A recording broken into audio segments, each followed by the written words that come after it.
Hi, and welcome again to MJTV. I'm your host, Matthew James. I've been a medium and clairvoyant for actually most of my life, professionally for over 20 years, around about 25 years. Um, Now, I was asked recently, how did it all start?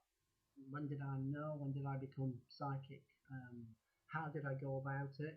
And what it all entails. Now, I've already covered this on a couple of blog posts, but I just thought I would take the time to do this little quick video just really to do as a follow-up to what I put on the blog and what's also on Facebook. Um, I suppose it started when I was tender age of about 5. This rather old, grey-haired gentleman would visit me at the bottom of my bed every night. And he'd take me astral travelling.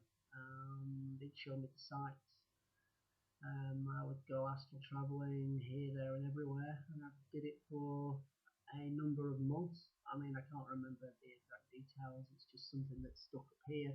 It's something that stayed with me for most of my life, and I know it's had a profound effect on me. I do remember, I do know who the individual is. In fact, I've got a very, very strong affinity to the runes. I work with the rune cards. These are my primary means of getting information for people, for clients. And I do firmly believe that the entity that communicated with me as a child was a facet of the archetype of Odin, Merlin, Thor, whoever you want to call it. It's basically an aspect of some ancient force who I believe taught me everything that I now actually use. Um, I know it sounds bizarre to armchair skeptics, but it's true. Because this individual has been seen a few times, and I know I have a huge affinity with Merlin. I have a huge affinity with Odin. I have a huge affinity with Thor. I also follow the understanding and the beliefs of Prophet Enoch and also the Archangel Metatron. They're all one and the same force, and I do believe this is the force that's actually been working with me. Now, as far as my innocent years let go, from about the age of 5 through my up to my teens, I suppose I always had psychic ability. I was aware of quite a few things happening, but I always assumed that it was happening to everybody else. A good example was when I was at school. I used to get bullied. I used to get bullied tremendously because I was a pacifist. But I always used to defend myself by sort of revealing those secret things that bullies don't want people to know, the skeletons that are in their closet. I used to always sort of come out with things that I couldn't possibly know that used to embarrass the hell out of the bullies, and in the end they used to actually pursue me even further because of these bits and pieces of information that I used to reveal. I also used to wind colleagues up at school when they were dating a girl that I particularly was interested in, because I would start bragging about, oh, I know what their bedroom looks like. I would describe in great detail where the cupboard was in the room, or where the clothes were, or what they had on beside their bed. I could even describe what was in their wardrobes. I could even describe particular birthmarks. It used to cause a bit of an uproar because these particular girls would want to know where I got this information from, because obviously I'd not been in their room. I understand it now as psychic ability. At the time, it was just something that I did. I never thought anything of it. It was just something I could call on. Another event in my life of note was around about the age of 14, 15, where I decided to create a Ouija board. I made a Ouija board out of lexicon cards. Lexicon cards are a game in the UK where it's an alphabet game, and you have cards that have got letters A to Z, and you can put them out like playing cards. I had a wine glass, I had a piece of plywood, and I had a few friends who would join me, and we used to have some astounding results outside and in mum and dad's house when mum and dad were out. But the most alarming thing was when I actually decided to take this Ouija board to school. Sort of a taboo thing, I know, but we did this Ouija board in a classroom at lunchtime, and we had this entity presenting itself to us, throwing board dusters around, slamming windows, closing doors, making funny smiles, and we thought it was absolutely hilarious, as you would as a 15-year-old. Anyway, it got a little bit more serious. One particular entity presented itself as a Prince William, and it decided that it knew all about Oliver Cromwell and Oliver Cromwell's deepest secrets. Through a series of about 4 or 5 Ouija board sessions, we gathered up quite a lot of historic information that we hadn't a clue whether it was true or false. So what we did, a little bit foolishly, we went to our history teacher, Mr. Stevenson, and we asked for some sort of validation that the information that we got was actually true. We wouldn't say where it came from, not at first, and we left it with him.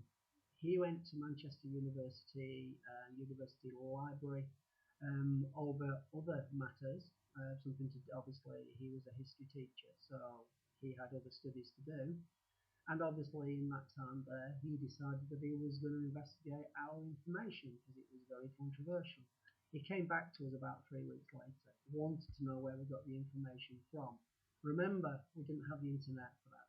This was 30 years ago, 31 years ago. There was no internet. We certainly didn't have any access to any form of information where we could have validated this information. We were absolutely spot on with our information. There was indeed this Prince William. There was indeed all these events that was happening around Oliver Cromwell at the time. He wanted to know where we got the information from. We were mere students. We were just little nobody students, yet we had all this information. We divulged it was a Ouija board. We were in front of a headmaster within the hour, and we were facing an expulsion from school. I hasten to add that was the last time we ever did the Ouija board. Now, whether I use the Ouija board again or not, I really don't know. I very much doubt it because I don't really want to meet Prince William again. Thank you very much. Not the Prince William from the Cromwellian times anyway, because I just don't fancy it. So anyway, that was an experience I had when I was 15. Nobody would play cards with me when I was in the sixth form because I always knew what the cards were. I would know the cards weren't marked, but I would know what everybody's hands were just by looking at the cards. So I was always accused of cheating.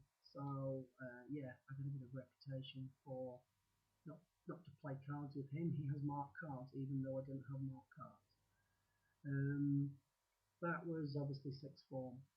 Not long after sixth form, a friend of mine, Steve, he had an American girlfriend. American girlfriend's mum was True Blood Gypsy, Romany Gypsy. I got introduced to her, and she straight away spotted that I had psychic ability. This was something that I really didn't ever consider. I'd had it pointed out to me when I was about 14, 15 at school, incidentally. I'd been to a school fete, and our music teacher did a song called Palmistry Act.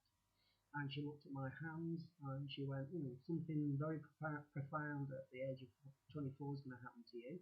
I thought nothing of it. I guarantee 24, it always stuck in the back of my mind that 24 something very profound psychically did happen to me. She was bang on. I'm wondering now if our music teacher was actually a clairvoyant outside of school. And I will never know because I would imagine Miss Dewhurst is long gone, long left this earth life. Anyway, my American friend's mother introduced me to a psychic centre in the Blackpool area.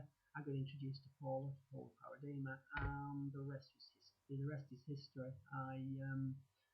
I went on to discover what my abilities were. I went on to develop those abilities. I still am developing those abilities now, 20 odd years later. So yeah, I mean, in this first part of the video, I just wanted to just really give you an idea of what my background is. Um,